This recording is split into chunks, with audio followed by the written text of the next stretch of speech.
欢迎来到巴巴娱乐呀频道，请订阅频道，所以大家不要错过当天最热门的新闻。我们今天的时事通讯包括以下内容：赵露思这一段卸妆哭戏在全网火了，肖战说的话含金量还在上升。我刷到赵露思那段卸妆哭戏的时候，手机差点掉进火锅里，画面里她睫毛上还挂着泪珠，脸颊上沾着没擦干净的粉底，素颜状态下哭得抽抽搭搭，像极了加班到凌晨3点突然被老板骂的我自己。评论区都在喊，原来女明星卸了妆也会崩溃啊！肖战那句好演员要不断突破，真不是吹的。从甜妹专业户到巨抛脸，她偷偷藏了多少惊喜？以前提到赵露思，谁不喊一声甜妹天花板？传闻中的陈芊芊里，她咬着糖葫芦翻墙，眼睛亮得像藏了星星。长歌行里演乐烟公主，软乎乎的模样让全网都想给她当姐姐。那时候她的标签比奶茶店的菜单还固定，甜、可爱、邻家妹妹。可谁能想到，这姑娘骨子里憋着一股反骨呢？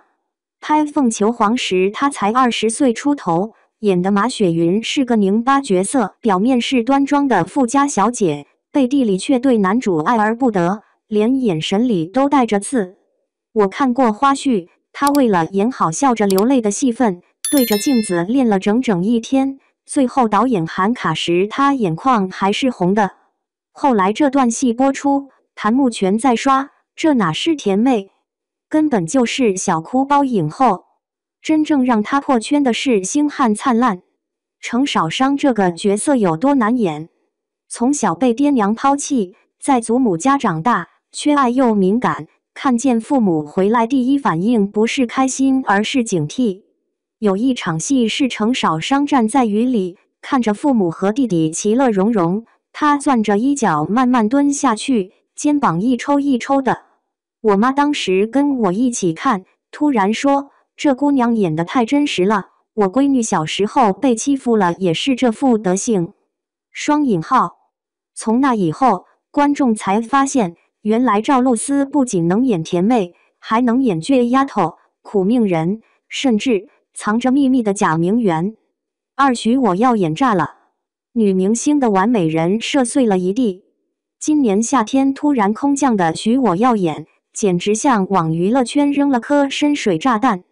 女主许妍是个狠角色，从小跟父母不对付，干脆改了姓。为了挤进豪门，她顾假父母，伪造学历，连参加宴会都要提前备好家庭背景小抄。有一场戏我看了3遍，许妍带着雇来的爸妈见沈家长辈，本来准备的万无一失，结果贾妈加了盘她最讨厌的溏心蛋，她硬是咬着牙没露馅。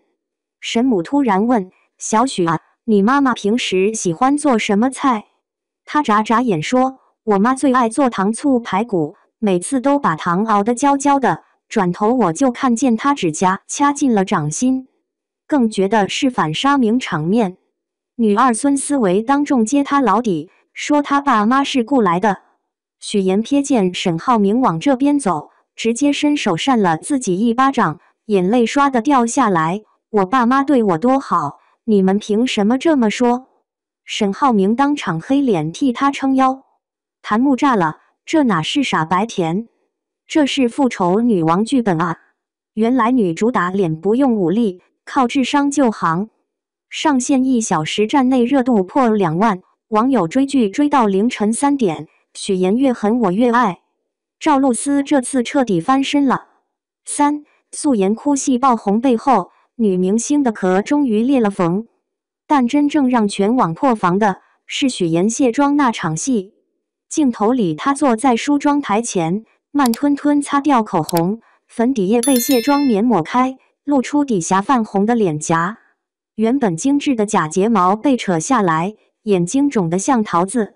她盯着镜子里的自己，突然就哭了，不是那种嚎啕大哭，是肩膀一抖一抖的小声抽泣，眼泪吧嗒吧嗒掉在卸妆棉上。弹幕瞬间安静了2秒，然后疯狂刷屏。天啊，她素颜也太真实了。原来女明星卸妆后也会崩溃啊！这哪是演戏，根本就是赵露思本人在哭吧？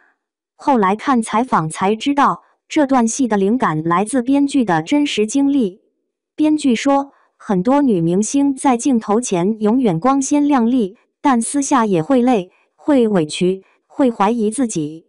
许妍的哭是被完美人设压垮的瞬间。双引号。而赵露思演得更狠，她主动提出素颜出镜，连粉底都没涂。拍摄时导演担心效果太真实，她却说观众想看的不是假仙女，是活生生的人。这让我突然想起肖战去年接受采访时说的话，演员要不断挑战不同角色，才能真正成长。当时还有粉丝吐槽他说教，如今再看，赵露思不就是最好的例子吗？